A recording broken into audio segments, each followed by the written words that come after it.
Hey y'all, let's talk about homeschooling.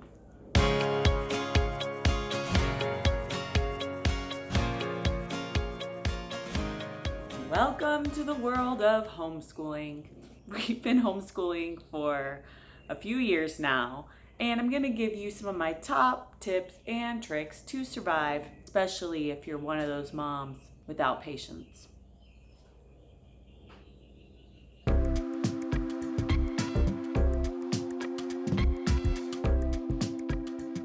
So here's the thing. Every homeschooler you ever meet does things differently. The good news is that means you can do things your own way. That's right. No one's going to tell you what to do, which is a blessing and a curse. But that means you have absolute control over what your homeschool day looks like. So some people homeschool for 8 hours a day. Some people don't homeschool at all and they're unschoolers and their kids learn from the world. But those are the extremes, and people reside here and people reside here, and there's all the space in the middle. We are people who homeschool for 2 hours a day and we do 4 days a week. That's for another video, but let me give you some tips for homeschooling.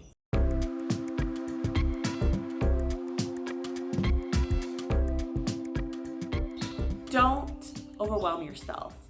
If you're one of those people who really like a lot of work, then by all means, do all the things. And that's good because it fills you up.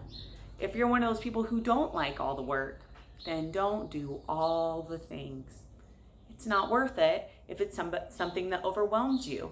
It's going to make it hard to parent. It's going to make it not fun to be around your kids. It's going to make it hard to function as a family. So make sure that when you're planning your homeschool schedule, that it fits your personality. So if having a schedule from 8 a.m. to 8 p.m. sounds like your worst nightmare, don't do that.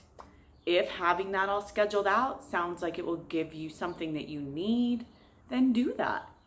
Don't worry what other people are doing, because other people aren't you.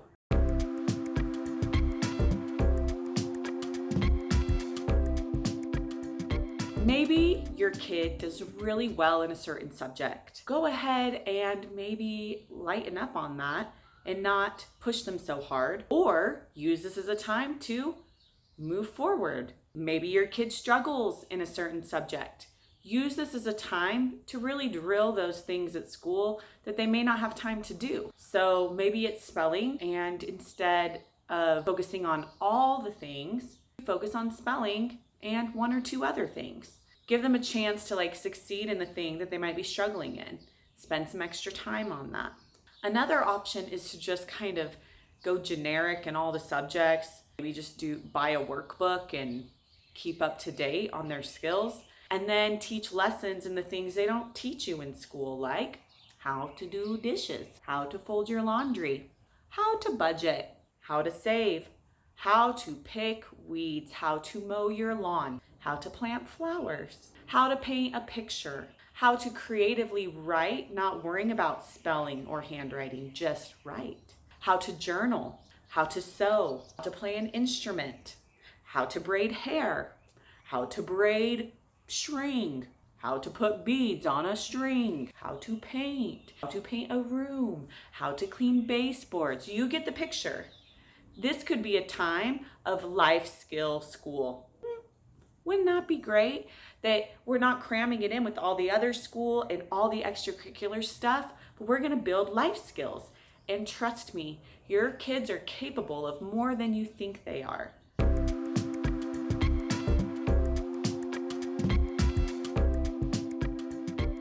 Do not be scared to use technology in the subjects of social studies like geography, history, places, people. I don't have all that information up here to teach to a child.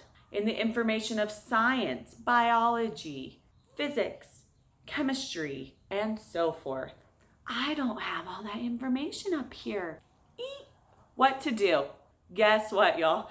We live in a super awesome time where you have YouTube You have Netflix. Lest you are tuning out, listen to me. I will change your mind. On YouTube and Netflix and other documentaries, you have experts in the field teaching your children. We somehow believe to read in a textbook is the best way to learn about these things. We only believe that because that's how we were taught. But what if your child is learning about the ocean from an expert, with visuals, with maps, with actual cameras under the ocean? Wouldn't that be a much better way of learning about the ocean than a textbook? Or you as a parent just blabbing at them? Let the experts teach your kids. Offload that off yourself and let the experts teach. It's what they're passionate about. And who do you want your kids to learn from? The best.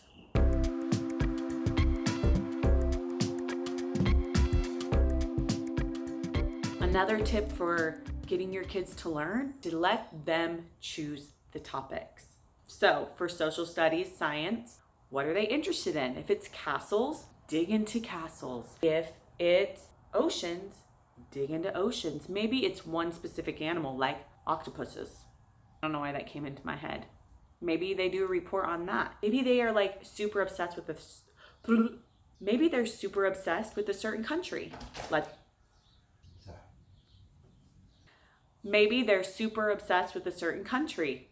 Let them do a research project and show it to your family. What people wear there, what they eat. Let your kids learn about the things they're interested in, because normally it's very dictated to them what they're going to learn. Let them learn what they love.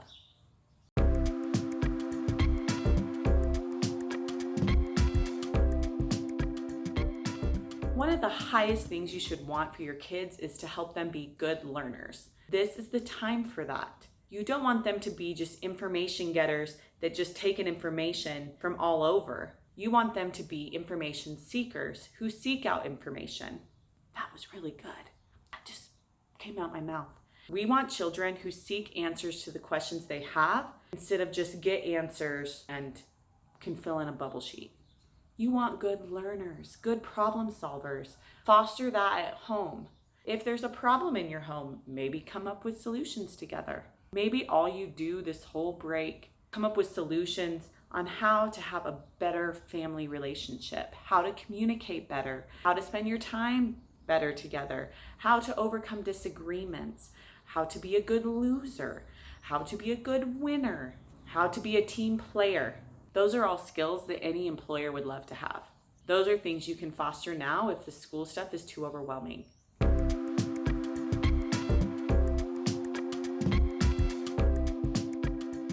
I guarantee there are kids who are going to do very little school while they're stuck at home. It's just how it is. The parents are working, the children are running crazy. Don't stress yourself out more if you don't want to. And if you want to do some homeschool, do it, but do it on your terms. So trust yourself, know your limits, know what your kids would like to learn, and go from there.